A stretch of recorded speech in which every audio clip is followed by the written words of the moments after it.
Untuk seluruh teman-teman yang sudah bergabung bersama kami di UKMK Just Summit ya. Betul. Tentunya untuk upload di sosial media. Betul. Untuk Anda bisa mengikuti roda keberuntungan. Yang ada di sebelah sana ya. Oke. Langsung aja follow terlebih dahulu untuk akun sosial media dari BPDP Kelapa Sawit. Betul. Yes. Ya. Dengan hashtag yang sudah tertera di sana ya. Betul. Dan diputar kira-kira Anda mendapatkan apa untuk hadiah secara langsung. Nah, itu dia. Eda Buson. Yes. Jadi siang hari yang sangat, kalau benar-benar sangat bermanfaat banget ya. Betul. 3 hari ini sangat bermanfaat sekali.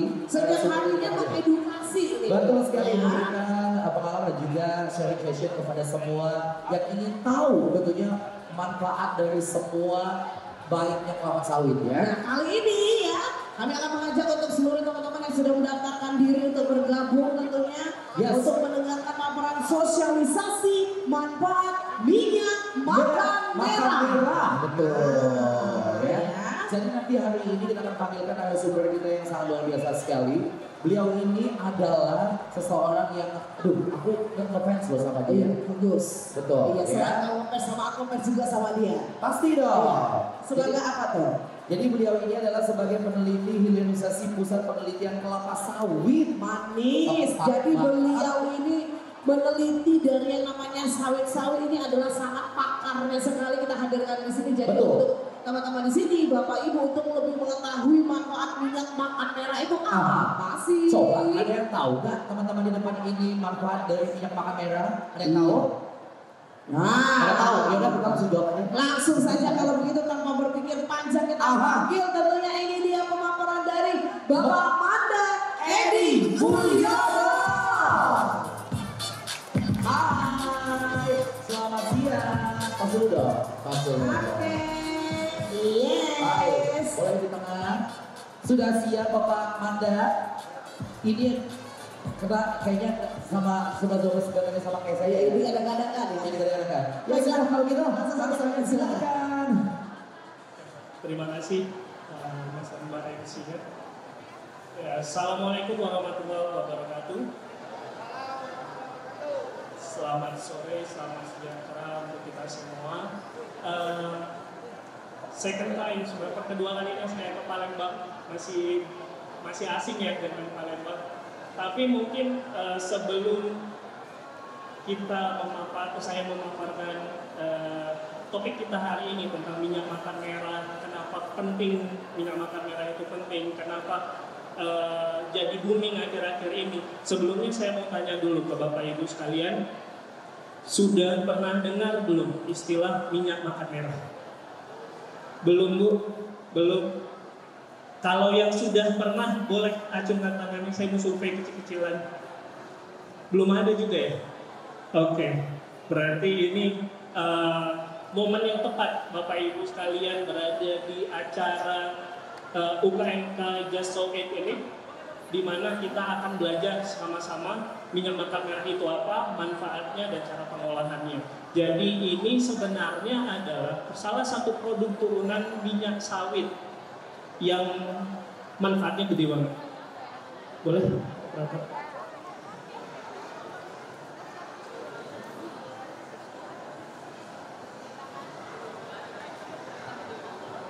Nah, sebelum kita bahas minyak makan merah itu seperti apa, di sini ada 3 titik utama overview. Kita lihat sekilas tentang sebenarnya dampak awalnya itu apa, cikal bakalnya itu apa. Yang pertama adalah bahwa minyak sawit itu sebenarnya kaya sekali dengan fitonutrien. Fitonutrien itu bahasa sederhananya nutrisi lah gitu ya Bapak Ibu. Isinya ada apa aja? Ada provitamin A, vitamin E, squalene, dan aneka macam lainnya. Namanya aneh-aneh memang, tapi semuanya adalah nutrisi baik bagi tubuh kita. Yang kedua, sayangnya di industri minyak goreng saat ini semua itu hampir semuanya hilang. Hampir semuanya hilang. 90% provitamin A alami yang ada di minyak sawit itu hilang. Vitamin E hanya menyisakan 60-50%-nya saja, itu pun udah top banget.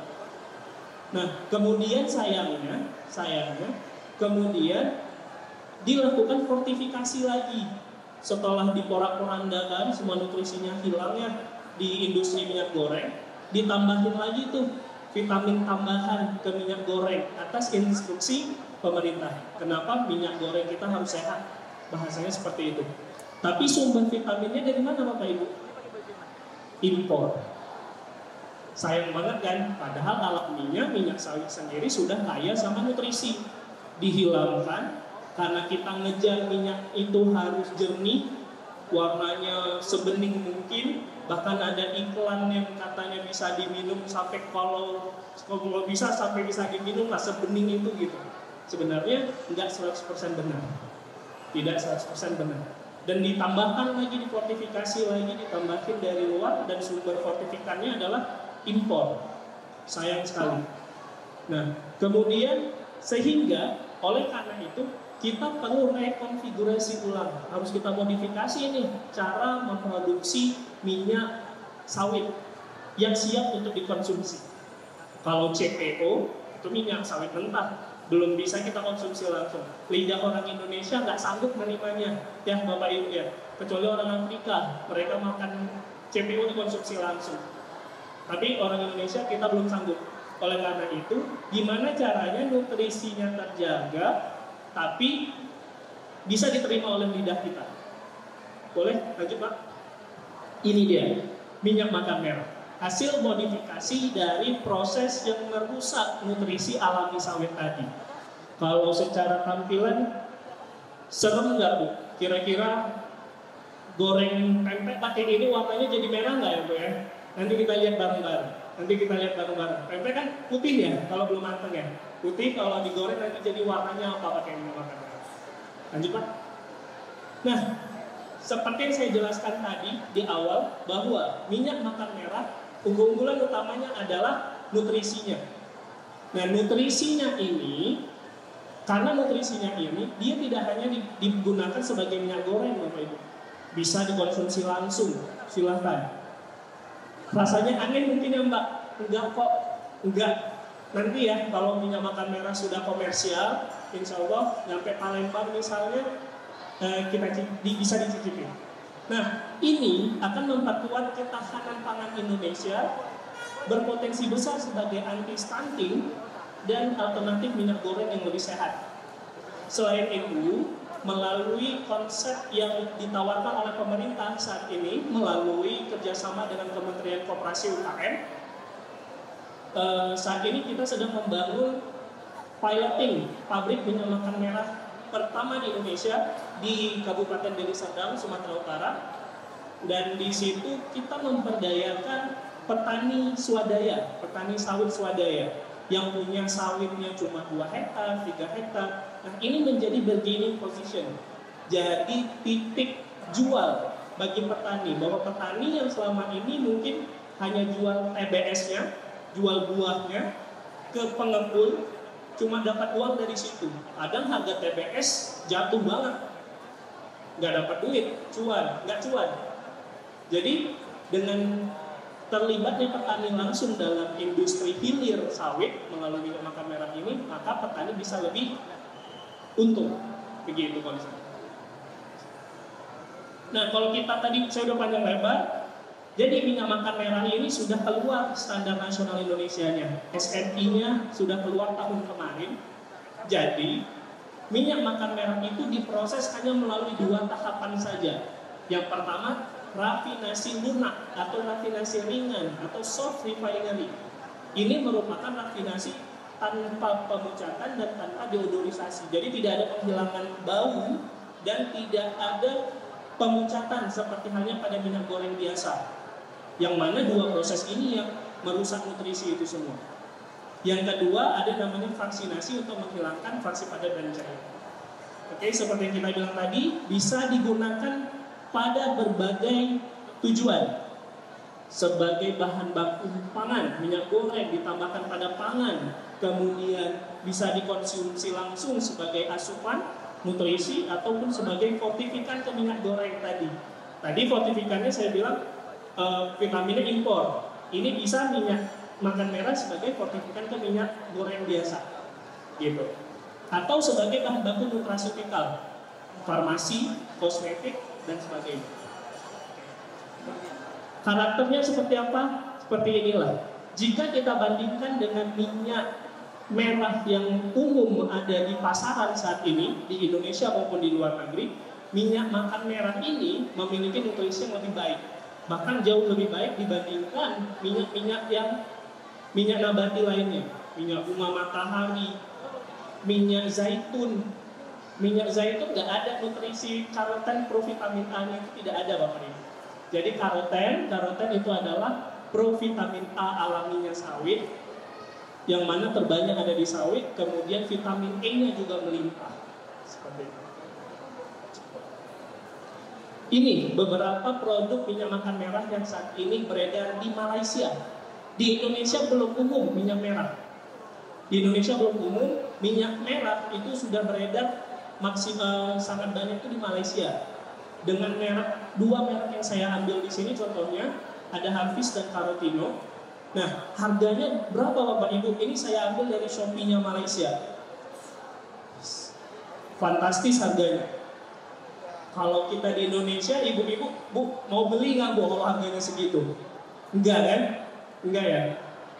Tapi tidak dengan minyak makan merah yang kita produksi ini.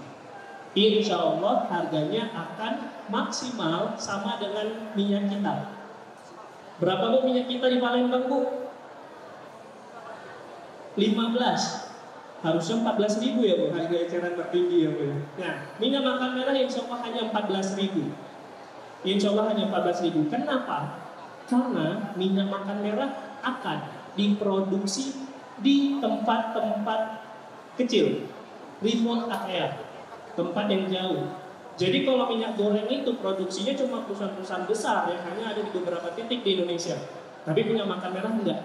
Di Sumatera Utara aja insya Allah nanti akan kita bangun 3. Di Sumatera Selatan tidak menutup kemungkinan. Ada udah wacana dari Kementerian Koperasi. Skemanya melalui koperasi. Jadi pemberdayaan UMKM. Seperti itu. Nah, kalau kita bicara mutu, balik ke kebunnya dulu. Jadi cara panennya juga harus baik, yaitu dengan fraksi kematangan nomor 2. Kenapa itu alasannya? 2 kalimat di bawah. Kalau buahnya mentah, karoten tadi provitamin A itu dikit. Sementara kalau kelewat matang, ALB-nya tinggi. ALB itu bikin rasa getir di lidah. Itu. Lanjut Pak.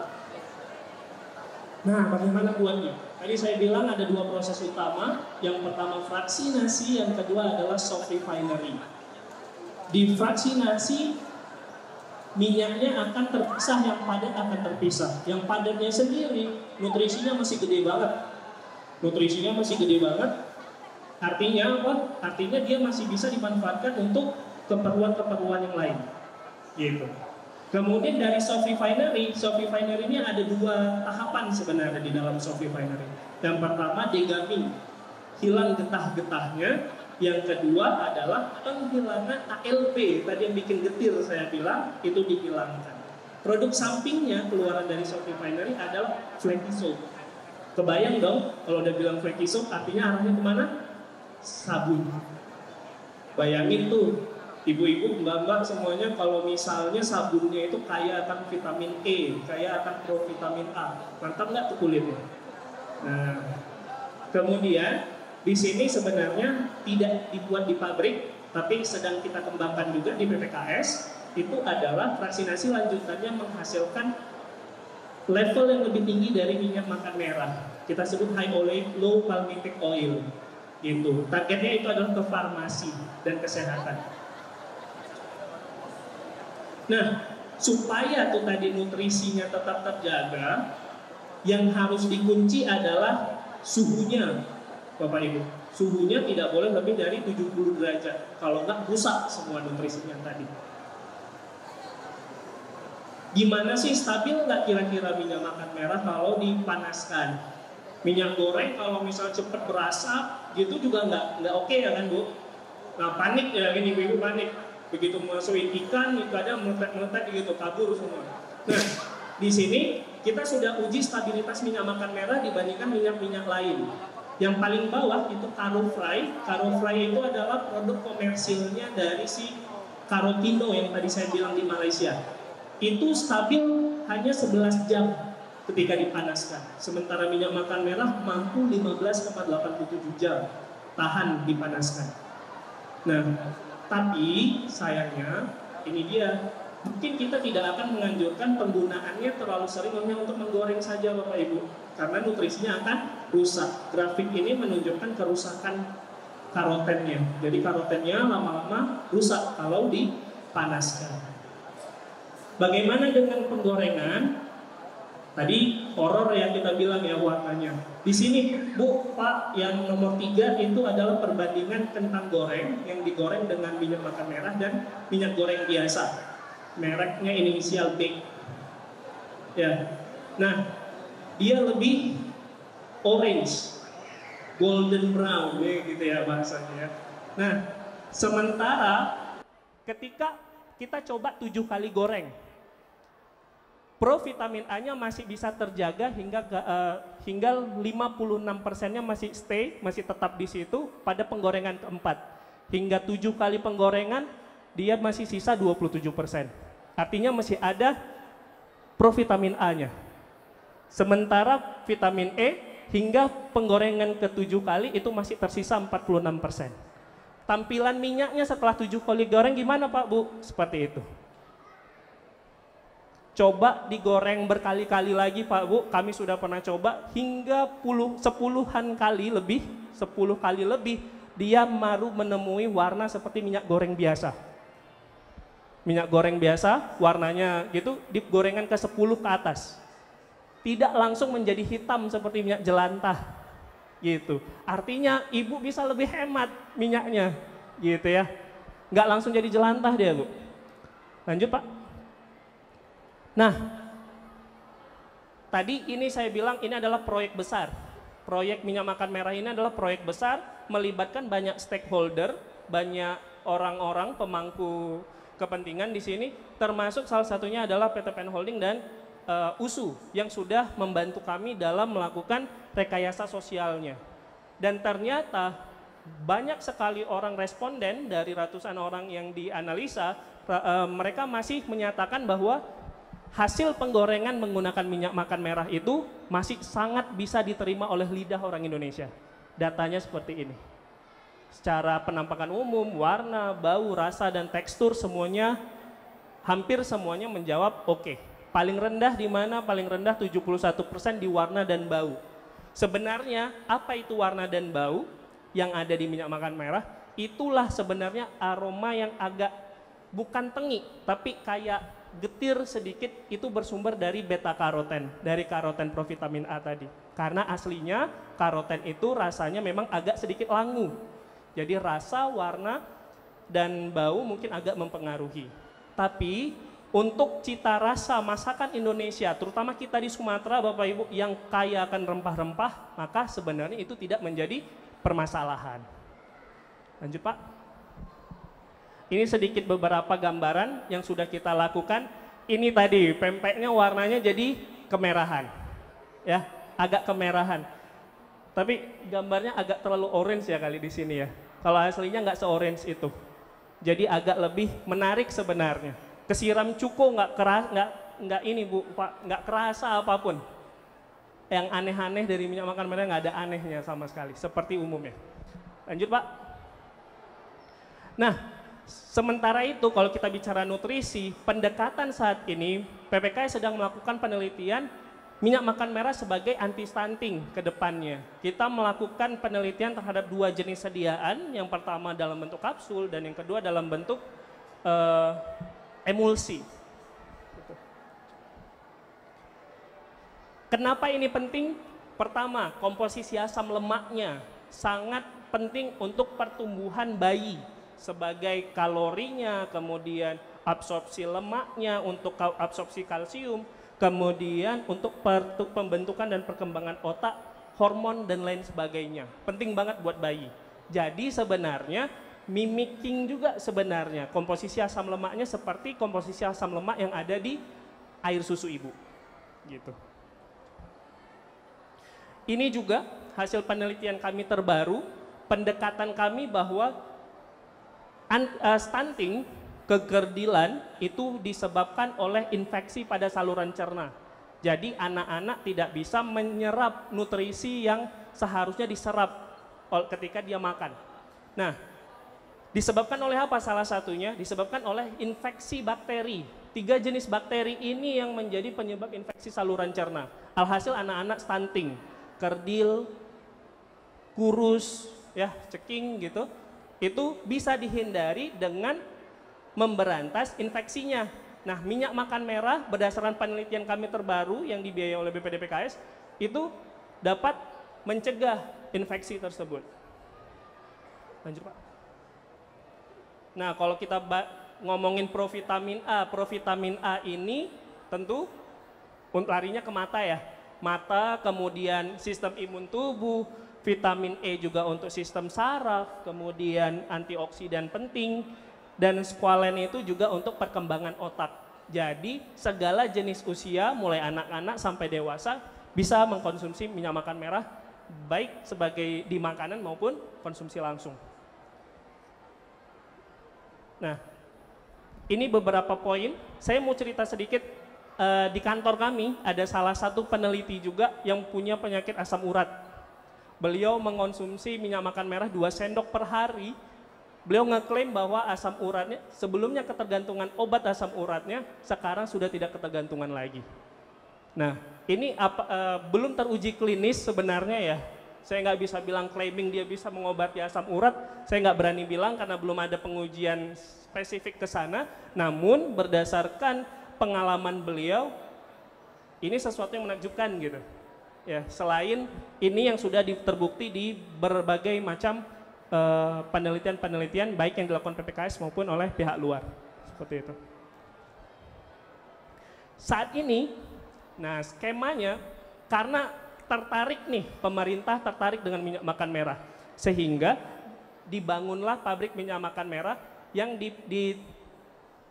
diketuai proyeknya ini oleh Kementerian Koperasi dan UKM dan melibatkan banyak stakeholder, banyak pihak di sini. Salah satunya juga adalah BPDPKS sebagai penyedia dana investasi pabriknya dan PPKS sebagai penyedia teknologinya.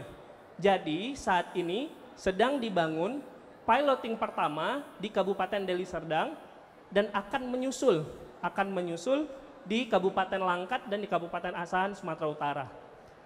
Targetnya akan ada banyak lagi pabrik-pabrik minyak makan merah lain di provinsi-provinsi lain, termasuk di Sumatera Selatan, salah satunya. Ini gambaran pabrik minyak makan merah yang saat ini sudah 100% jadi secara fisik di Deli Serdang, Sumatera Utara. Namun kami belum memproduksi secara komersial, belum. BPOM sudah keluar, SNI-nya juga sedang on proses, halal juga sedang on proses. Sertifikasi halal sedang on proses, jadi doakan Bapak Ibu segera ini keluar, maka ini akan menjadi industri single merek. Jadi nanti koperasi manapun yang membangun pabrik minyak makan merah di provinsi manapun itu akan memiliki merek yang sama. Sudah didaftarkan oleh Kemenkop dengan nama minyak merah. Gitu. Nah, skemanya bagaimana untuk ini Deli Serdang? Skemanya adalah titip olah Bapak Ibu.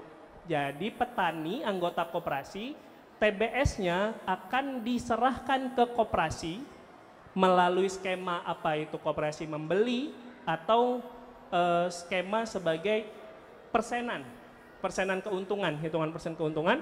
Kemudian koperasi akan menitip olahkannya ke PKS, pabrik kelapa sawit tertentu. Kalau yang di Deli Serdang itu dikerjasamakan dengan PT PN2. Nah, kemudian CPO-nya diambil dan dikerjakan di pabrik minyak makan merah menjadi minyak makan merah. Hasil penjualan minyak makan merahnya akan dibagi hasilkan ke anggota koperasi tadi yang merupakan petani. Alhasil apa? Alhasil petani punya akses langsung ke hilirisasi sawit. Gitu. Lanjut Pak. Selain titip olah, ada 2 skema lainnya. Yang pertama skema mandiri, yang kedua adalah skema beli CPO. Masing-masing punya pro kontranya, namun yang paling ideal adalah skema mandiri. Kalau skema 2, pembiayaan itu kalau yang saat ini existing, yang 3 piloting tadi, itu akan dibiayai oleh BPDPKS. Tapi kalau mandiri itu koperasinya udah cukup mapan sehingga mampu membangun pabriknya sendiri.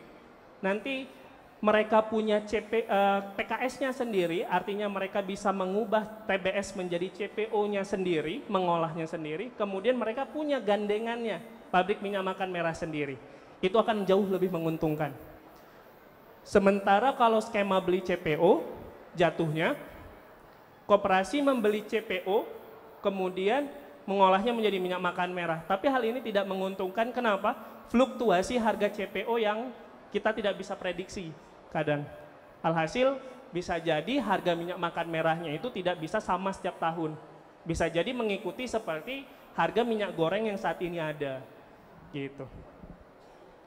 Nah, coming soon sedang dikerjakan juga oleh PPKS. Tadi kita sekilas lihat di proses pengolahan minyak makan merah, ada produk sampingan berupa stearin, flaky soap, dan produk advance-nya lagi berupa HOLP tadi, itu bisa dikembangkan menjadi berbagai macam produk turunan lainnya. Saat ini PPKS sedang mengerjakannya, beberapa di antaranya merupakan produk yang dibiayai oleh BPD PKS juga, masuk ke pharmaceutical dengan berbagai macam turunan produk, kapsul, skincare, kemudian self-care product, ya produk yang kita gunakan sehari-hari, maupun masuk ke pangan seperti minyak yang atau lemak yang kalorinya rendah, mungkin buat orang-orang yang diet, kemudian atau shortening untuk digunakan di penggorengan, deep frying atau baking, seperti itu. Sekian dari saya, mewakili tim minyak makan merah PPKS, kami ucapkan terima kasih atas perhatian Bapak Ibu. Assalamualaikum warahmatullahi wabarakatuh. Waalaikumsalam warahmatullahi wabarakatuh. Boleh kita berikan tepuk tangan yang paling meriah. Yes. Luar biasa, terima kasih dengan Bapak Manda. Bapak Manda. Oke. Ini sangat bermanfaat sekali tentunya. Mau kemana Bapak Manda? Luar biasa, tadi sudah disampaikan solusi dan juga manfaat dari minyak makan merah oleh pakarnya tentunya. Betul. Yaitu Bapak Manda Edi Mulyono. Luar biasa sekali. Betul ya. Sekali, luar biasa. Yes. Dan tentunya mungkin ini ilmu yang sangat bermanfaat betul, sekali untuk kita tentunya. Karena iya. mungkin selama ini kita tidak tahu manfaat minyak makan merah itu seperti apa ya. Ya, sekarang kita lempar tentunya kepada teman-teman yang ada di bawah. Ada yang ingin bertanya kepada Bapak Manda, yang kita pakai kotak-kotak persilakan. dulu, silakan. Boleh dikasih mic-nya? Iya, boleh. Mana mic-nya? Boleh pinjam mic-nya. Coba kamu kenalan dulu, namanya siapa, dari mana? Perkenalkan, nama saya Bogi Lesmana dari Politeknik Negeri Sriwijaya jurusan Teknik Kimia. Oke, silakan dengan pertanyaan kamu. Seperti yang kita ketahui, pada konsumsi minyak goreng biasa, minyak sawit biasa itu kan tidak bisa dikonsumsi secara menerus untuk para penderita kolesterol. Nah, apakah dengan minyak makan merah ini bisa memberikan dampak positif untuk para penderita kolesterol, terutama kepada orang-orang tua kita? Apakah lebih mendapatkan dampak positif, apa dapat tambah ya, jadi gawe itu? Ya gitu lah. Ya, baik. terima kasih. Apakah bisa memberikan dampak yang baik untuk penderita kolesterol kalau menggunakan minyak makan merah? Silakan Bapak. Silakan Pak Manda. Ya, terima kasih Mas, pertanyaannya bagus sekali. Mungkin ke skip sedikit di bagian kardioprotektif tadi. Sejatinya kolesterol itu terbagi menjadi dua, LDL dan HDL, low density lipoprotein kolesterol dan high density lipoprotein kolesterol. Tidak semua kolesterol itu jahat. HDL adalah kolesterol yang baik, LDL yang jahat. Itu yang bikin sumbat di pembuluh darah. Nah, ketika kita mengonsumsi minyak goreng biasa, sebenarnya dibilang menyebabkan kolesterol tinggi itu sebenarnya bukan minyak sawitnya aja Mas, makanannya. Ya, kalau minyak goreng biasa, saya bela sedikit minyak goreng biasa dulu ya. Misalnya nih, yang pakai iklan bisa diminum, ya udah terlalu jernih, itu artinya dia udah di level super olein. Super olein itu artinya dominan, sangat dominan asam lemak tidak jenuh. Dia tidak menyebabkan kolesterol tinggi sebenarnya. makanannya yang menyumbangkan kolesterol tinggi. Nah, bagaimana dengan minyak makan merah? Plus dia sudah ada di fase di mana asam lemak tidak jenuhnya banyak, ditambah lagi ada nutrisi-nutrisi tadi. Si asam oleat, linoleat yang lebih tinggi, terus provitamin A, vitamin E itu menyebabkan memberi efek kardioprotektif. Artinya apa? Ada ikatan teknik kimia ya, ada ikatan rangkap. Tidak jenuh tadi itu mampu mencegah pembentukan LDL di dalam pembuluh darah. Justru men-trigger pembentukan HDL. Jadi justru baik. Kolesterol baiknya yang makin banyak di dalam pembuluh darah kita. Gitu ya Mas ya. Makanya namanya kardioprotektif. Maksudnya larinya ke pembuluh darah. Kolesterol kaitannya sama pembuluh darah. Gitu. Baik. Oke, Bagaimana sudah cukup jelas? Sudah. Oke. Nah, Enerfuson ternyata Ya. yang nanya ini akan berkesempatan dapat hadiah voucher. Betul. Jadi silakan buat teman-teman yang lain, kita masih punya kesempatan. Ya, Masih. satu lagi, satu pertanyaan, ya. Kalau Oke. tadi dari sini sudah, mungkin dari sini. Dari sebelah sini katanya sudah yang ada wacak baik. Kamu apa gawe di sini tadi mbak itu cogokin lapar apa cak mano? Ada yang dari sebelah sini? Kalau enggak, oke, yang putih silakan. Yang putih, oke. Izin dan salam. Perkenalkan, nama saya Isya Mahendra dari Politeknik Negeri Sriwijaya, Oke. jurusan Teknik Kimia. Tadi dijelaskan di layar bahwa harga minyak yang dijual di Malaysia itu sekitar 30 atau 50 ribu. Nah, sedangkan produk Mas ini mau dijual dengan harga 14 ribu ya Mas ya. Nah, untuk kualitas apakah sama atau ada yang berbeda? Terima kasih. Oh, dari selisih harga ini menentukan kualitasnya bagaimana nih Pak? Sama atau tidak nih? Oke. Ada tagline ya. Betul. Murah belum tentu Tentu jelek. baik. Murah belum tentu jelek. Ya, gitu ya. Nah, kenapa yang saya jelaskan dulu kenapa yang di Malaysia bisa mahal? Proses produksinya. Di Malaysia menggunakan teknologi canggih dari saya lupa ya, negara Eropa pokoknya. Kayaknya Jerman sih. Nah, mereka menggunakan teknologi canggih. Pertama, ada royalti di dalamnya. Ya, ada royalti di dalamnya. Yang kedua, teknologinya adalah setahu kami itu adalah molecular distillation. Pernah dengar? Molecular distillation menggunakan satu, energi tinggi, yang kedua alatnya sensitif, yang ketiga alatnya mahal, gitu. Minyak makan merah yang saat ini sedang dibangun di Deli Serdang itu merupakan pembesaran, upscaling dari skala laboratorium yang sebenarnya nih, saya buka-bukaan, di skala laboratorium kami dulu produksi cuma pakai ember-ember. Ember berapaan lah Mas, gitu ya. Artinya di rumahan pun sebenarnya kita bisa produksi. Cuma secara kapasitas, kemudian secara rendemen yield gitu ya, itu akan rendah. Jadi tidak cuan gitu kalau rumahan. Maka ketika dibesarkan menjadi skala industri itu akan lebih cuan. Kayak gitu. Makanya harganya lebih murah. HPP, harga pokok produksi berdasarkan analisa kami terakhir itu hanya ada di sekitar angka 10 ribuan untuk menghasilkan minyaknya. Tapi yang bikin mahal apanya? Kemasannya. Harga pouch itu 1000-an. Pouch 1 liter itu 1000-an. Alhasil 10 ribu tambah 10 ribuan tambah 1000-an gitu. Bulatkanlah jadi 12 ribu. 12 ribu HPP-nya. Udah sama kemasan. Artinya kalau dijual 14 ribu, untung 2 ribu per liter Mas. Gitu. Ya. Proses produksi yang sederhana sekali itu yang menyebabkan HPP-nya turun. Gitu. Dibandingkan yang Malaysia tadi. Secara kualitas mungkin Malaysia udah ada R&D-nya sehingga ada pengembangan formula-formulanya akan lebih bagaimana, tapi tidak menjadikan minyak makan merah yang diproduksi di Indonesia itu jadi lebih jelek kualitasnya. Gitu. Tidak menutup kemungkinan nanti kalau udah settle pabrik ini bisa jadi formulanya lebih keren-keren lagi gitu. Gitu. Terima kasih. Oke, sudah cukup. Bagaimana? Baik, luar biasa kasih voucher dong, karena udah bertanya. Udah kasih ya. Terima kasih. Boleh kita berikan tepuk tangan untuk kita semua. Yes. Sangat bermanfaat sekali tentunya yang Betul. telah dipaparkan dalam rangka sosialisasi manfaat minyak makan merah. Kalau begitu terima kasih Mas Manda, luar biasa sekali. Kasih Sekali tepuk tangan lagi dong. Tepuk tangan buat Mas Manda. Nah, itu dia. Berarti banyak Penjelasan yang sekali sangat luar biasa manfaat-manfaat yang Betul. didapatkan dengan minyak makan merah, Black. Betul. Jadi ya. mulai sekarang kita harus bisa membedakan ya. Dan Yep. juga bisa mengambil kesimpulan bahwasannya untuk bisa hidup sehat itu bisa dengan salah satunya Memilih menggunakan minyak. Oh, Betul. iya betul, ya. Baiklah kalau begitu Yes. tentunya untuk teman-teman yang sudah duduk rapi di sini ya.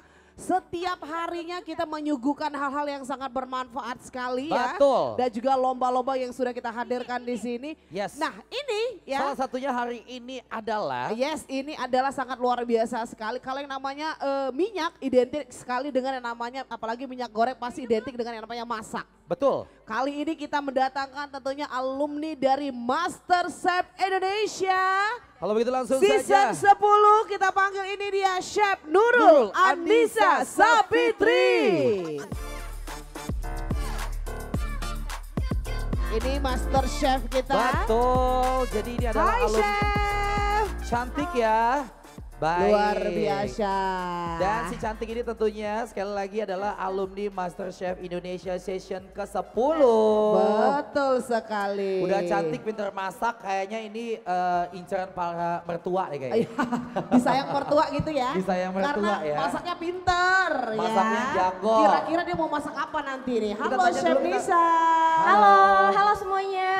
Mungkin kalau yang belum tahu kita kenalan dulu. Yes. Aku Nisa, kebetulan alumni MasterChef Indonesia Season 10, asli dari Palembang. Ya. Uang Palembangian Kak, jadi emang dari Palembang season sebelumnya. Nah hari ini aku bakal bagi-bagi sharing ke teman-teman bagaimana menggunakan minyak makan merah. Oke. Nah dan menu yang bakal dibawain hari ini tuh tom yum soup. Jadi pasti teman-teman udah familiar ya, pasti kan Oh. kalau di restoran sering banget tuh pesen tom yum soup. Aha. Nah nggak usah repot-repot, beli-beli lagi, sekarang bisa masak di rumah. Nanti kita sharing resep dan menggunakan minyak makan merah pastinya. Baiklah, udah gak sabar lagi pastinya ya. Bagaimana Kalau begitu, Chef Nisa? Langsung Udah gaspol siap? apa kita? Boleh, kita langsung mulai aja ya, berarti ya. Baik, kita perkenalan dulu sama bahan-bahannya Anissa. Aja kenalan ini udang ini. Hai, Dang. Dadadang. Oke, wah mulai. Ini kelihatannya pasti enak banget nih ya. Apalagi yang masak ini Tes. alumni Master Chef Indonesia Season ke-10. Iya betul banget Kak. Nah jadi hari ini itu aku bakal masak tom yum. Pertama-tama itu Tom aku yum. bakal bikin kaldu udang. Nah Kaldu jadi udang. bener tom yum yang enak itu yang kaldu udangnya wangi Kak, Oke. yang berasa banget. Nah apalagi hari ini kita bakal pakai minyak makan merah Kak. Minyak makan merah ya. Jadi kan nutrisinya tadi udah dijelasin ya sama Pak Manda ya. Betul. Lebih banyak nutrisinya, kaya akan vitamin A. Nah jadi bakal kita cobain hari ini. Coba aku pengen Oke, kita hidupin dulu. pengen mengasah Boleh. pengetahuan aku. Ya, mengenai bumbu apa ini dapur. Kak? Coba. Bawang merah. Bener. Apa itu? sih? Cherry. Cherry. Tomat cherry apa cung? Beda ya? Ini tomat Cung cung. Kedira, Mbak. Cung Kedira. Cung Pasara. Oke. Menuang Palembang taunya cung. Oke. Terus ya begini deh mas Betul. saudara-saudaranya. Ya intinya itulah ya. Oke, nah hari ini tuh aku bakal bikin dulu kaldu udangnya pakai minyak makan merah. Nah Oke. kaldu udang ini teman-teman banyak bisa kalian bikin untuk tekwan. Mungkin makanan paling familiar untuk orang Palembang itu yang menggunakan kaldu udang tekwan. Kalau tekwan kaldu udang yang seger yang merah itu kan pasti kita lebih tertarik ya Kak, makannya Cak lebih menggiurkan Cak itu. Nah Betul, jadi pasti dong ya. bener, nah jadi hari ini kita bakal bikin kaldu udangnya dulu pakai minyak makan merah. Nah pakai minyak makan merah ini dikit aja, nggak perlu banyak-banyak banget. Oke, berapa sendok Oke. tuh kira-kira? Berapa ya? Makannya. Mungkin 1-2 sendok ini cukup sih Kak. Oke, secukupnya ya. Baik. Kalau Oke. black ini minyak Oh, jadi untuk cuci muka. Sekali ketupat kok mandi gitu baca. Baik. Oke, ini kita tunggu panas dulu soalnya pakai kompor induksi jadi agak takes time. Nah, selagi itu aku bakal jelasin. Jadi gimana cara bikin kaldu udang yang enak. Pertama-tama teman-teman, itu kalian panasin minyak. Jadi udang yang kita pakai itu kepala dan kulitnya itu jangan dibuang. Jadi kepala dan kulitnya itu kita goreng pakai minyak, kita tumis. Setelah dia kering, kita tambahin air dan simmering sampai mendidih sekitar berapa menit. Itu nanti kan sari-sari udangnya tuh bakal simmering dan itu bakal wangi banget. Jadi daging udang yang kita pakai buat jadi lauk, nah terus kepala dan kulitnya itu jangan dibuang karena bisa banget dibikin untuk menjadi kaldu udang yang enak. Dan kaldu udang ini juga bisa disimpan. Jadi kalau teman-teman emang lagi pengen masak udang bae, terus jangan dibuang kulitnya sayang, kulitnya langsung dijadiin kaldu, itu bisa di frozen. Jadi bisa disimpan kayak di kantong es atau di toples, itu kalian simpan. Suatu saat kalian pengen masak tom yum atau tekwan, tinggal langsung dipanasin aja, tambahin bumbu yang lain gitu. Ternyata semuanya bermanfaat ya. Kalau bermanfaat. aku beda, kalau aku tadi kan kayo ya. Kalau udang-udangnya aku buang. Iya, kulit udah kemakan. Kebalik ya. Iya, jadi selanjutnya jangan dibuang kalau misalnya punya kulit udang itu sayang. Jadi Mending kalau- dijadiin kaldu. Jadi dibikin kaldu bisa. Bener, Kalau bisa udang banget. nggak beda. Kalau udang itu kan ada kumisnya ya. Nah, kumisnya kumisnya itu itu kan. diambilnya satu-satu dikelabangnya jadi kejar rambut. baik.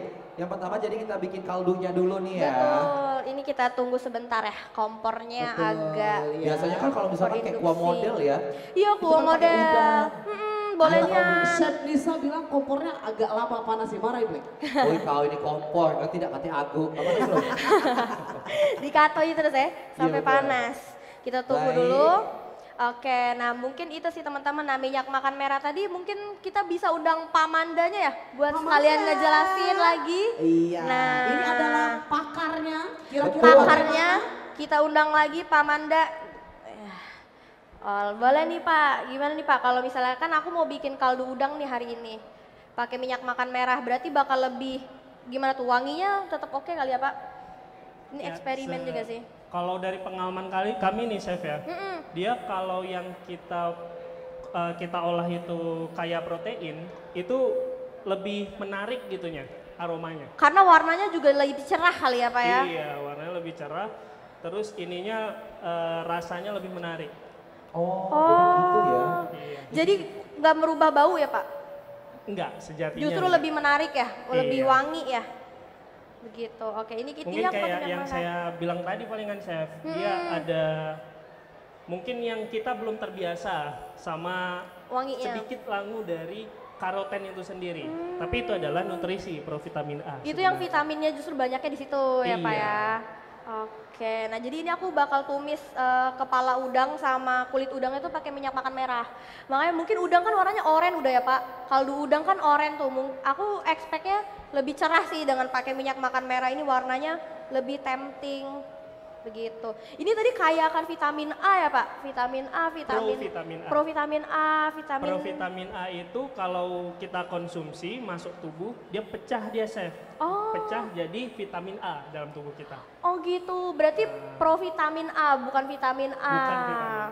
Oh gitu. Tapi tubuh kita secara alami itu bisa mengubah provitamin A menjadi vitamin A. Oh. Jadi sejatinya itu vitamin A bisa menyebabkan ini kalau kelebihan itu kita bisa keracunan vitamin A. Oh gitu. Justru kalau kelebihan nggak bagus. Nggak boleh. Oh. Tapi lain ceritanya dengan provitamin A. Minyak makan merah ini kan tadi provitamin A deh chef. Gimana tuh Pak? Nah, kalau provitamin A, tubuh tuh pandai dia, Chef. Dia pinter milih, ini saya ubah menjadi vitamin A atau tidak perlu katanya. Kalau tidak perlu maka akan terbuang menjadi urin. Oh gitu. Jadi Gitu. otomatis badan kita kan alhamdulillahnya hebat ya Pak, Ya. bisa memilih. Nah, kalau vitamin E tadi Pak, itu Kalau vitamin E juga sama, dia nyimpan di hati oh gitu. sama dengan vitamin A. Cuma kalau vitamin A ini lebih toksik dia. Kalau terlalu berlebih. Berarti Kak bagus buat mata gitu ya Pak ya? Iya. Oh gitu. Tuh teman-teman, berarti kan kalau pakai minyak makan merah ini nutrisinya lebih baik lagi gitu. Begitu. Jadi Apalagi nggak Pak? perlu khawatir toksik kalau misalnya kita berlebih konsumsi minyak makan merah tanpa takaran misalnya, nggak perlu khawatir. Tubuh Aman, kita akan memilahnya sendiri. Lain cerita kalau kita konsumsi langsungnya itu vitamin A. Oh Gitu. gitu. Berarti lebih baik. Nah makanya ini tadi juga aku tuh pakai dikit aja Pak. Kayaknya dikit aja cukup ya. Nggak harus kayak minyak goreng. Biasa kan kita harus gunainnya lebih banyak ya. Berarti lebih hemat kali ya kalau masak Ya, pakai benar. minyak makan merah ini. Gitu. Nah ini aku udah tumis teman-teman minyak makan merah pakai kepala udang sama kulit udangnya. Ini nggak kelihatan ya? Oke. Kalau suhunya numis gitu kira-kira di berapa sih? Kalau numis itu biasanya aku 130, 140. Aku lebih suka kecil sih daripada gosong kan ya biasanya. Kalau ini gimana nih Pak? Berarti nutrisinya sangat terjaga. Apalagi chef ini pakainya kan bukan goreng ya. Nanti kan chef bakalan siram air. Bakal siram air. Jadi brothnya ya, jadi kuahnya gitu. Nah, artinya nanti nutrisinya ngikut semua ke makanan, nggak ada yang hilang. Apalagi suhunya cuma 130. Pak penasaran kalau kita goreng pempek, itu kan pempek putih itu. Ya. Gimana tuh kalau Tadi pakai? ada gambarnya chef, dia agak ke golden brown. Chef. Golden brown ya, tapi bukan merah ya Pak ya? Iya. Oh gitu, ntar bakal dicobain. Kita bakal cobain. Nah ini kita masih cobain dulu terus. Iya, kita melihat baunya sudah menyebar luas. Betul, ini udah lumayan lah. Bentar lagi kita tambahin air, terus kita tungguin sampai mendidih. Pakai kompor. Makanya kita pakai kompor induksi, jadi emang harus lebih sabar. Gitu. Apalagi nih Pak, manfaat-manfaatnya kan ini ke tom yum nih, berarti di kuahnya itu bernutrisi banget ya. Kalau misalnya daging, pakai daging juga enak kali ya? Juga enak. Oh, kalau ayam goreng? Bisa. Terus tadi aku dengar bisa sampai 10 kali dipakai ya itu minyaknya? Bisa. Berarti kalau buat jualan? Oke banget. Oke banget. Harganya lebih murah juga ya aku tadi dengar. Iya, tadi prediksi kita akan ada di 14.000 paling mahal. Oh, tapi bisa dipakai kayak tadi bisa sampai 10 kali. Berulang-ulang. Oke, itu lumayan banget sih buat yang jualan-jualan atau ibu-ibu di rumah gitu kan. Kalau minyak goreng biasa kan biasanya kita 2-3 kali goreng udah hitam ya, Ya, chef ya. benar. Nah ini dia sebelum masuk ke fase hitam, dia akan jadi warna minyak goreng biasa dulu. Oh jadi malah jadi clear gitu ya Pak? Jadi clear dulu karena nutrisinya hilang semua tadi, makanya clear dia. Oh gitu. Kemudian baru dia jadi hitam. Tapi kalau misalnya warnanya clear gitu masih bisa dipakai? Masih. Tapi nutrisinya berkurang. Udah nggak ada. Iya. Oh gitu. Tuh teman-teman menarik banget ya. Berarti pakai minyak makan merah ini. Nih ini sudah udangnya tadi udah aku tumis, aku tambahin air. Nah tapi ini kayaknya agak memakan waktu untuk mendidih dulu lagi. Oke. Dah. Ini kita tunggu lagi mendidih dulu. Nah selagi ini aku mau jelasin nih Pak. Nah kita nanti tuh kita di toppingnya itu aku bakal pakai jamur. Nah jamur ini bebas teman-teman. Sebenarnya teman-teman kalau misal ada jamur kancing boleh pakai, ada jamur shimeji, jamur enoki boleh pakai aja semua. Kebetulan hari ini aku pakai 3 macam jamur. Biar lebih bervariasi aja, aku pakai jamur kancing, aku pakai shimeji dan pakai enoki. Kalau teman-teman emang aku mau pakai enoki aja Kak, 1 nggak apa-apa. Itu opsional, yang penting jamur. Kalau misalnya bahkan mau pakai jamur kuping, misalnya di rumah lagi ada, abis bikin tekwan, nggak apa-apa, pakai aja gitu. Karena nggak ada aturan juga sih di tom yum harus pakai jamur apa, nggak. Kalau mau jamur tiram, pokoknya bisa semua dipakai. Nah buat topping, kalau misalnya tom yum itu kan emang identiknya dengan seafood ya Pak ya mungkin ya. Nah di sini hari ini aku bakal pakai udang, aku pakai tiger prawn, sama aku bakal pakai kerang ijo sama cumi untuk seafoodnya. Nah kalau teman-teman bilang mau pakai udang doang nggak apa-apa, mau pakai cumi doang nggak apa-apa, atau zaman sekarang kan lagi banyak yang suka jual suki-sukian tom yum, itu kan lebih murah ya. Misalnya teman-teman mau pakai topping suki, nggak apa-apa, mau pakai fishball, mau pakai lobster ball, mau pakai crab stick, itu nggak apa-apa. Jadi ini aku bakal ajarin dulu bikin brothnya, bikin tom yum supnya. Jadi buat toppingnya terserah, atau teman-teman mau kreasiin pakai mie, misalnya pakai kue tiaw ya nggak apa-apa, opsional. Karena kan tom yum supnya tuh lebih ke kuahnya tadi gitu. Nah tom yum supnya ini gampang banget. Setelah kaldu udangnya jadi, aku bakal masukin bawang merah, sereh, daun jeruk sama lengkuas. Kalau yang suka pedas boleh tambahin cabai. Nah kuncinya ini resep rahasia aku nih. Setiap aku bikin tom yum itu orang-orang suka, mungkin emang di Palembang tuh orang jarang pakai karena bahan ini lumayan susah dicari. Tapi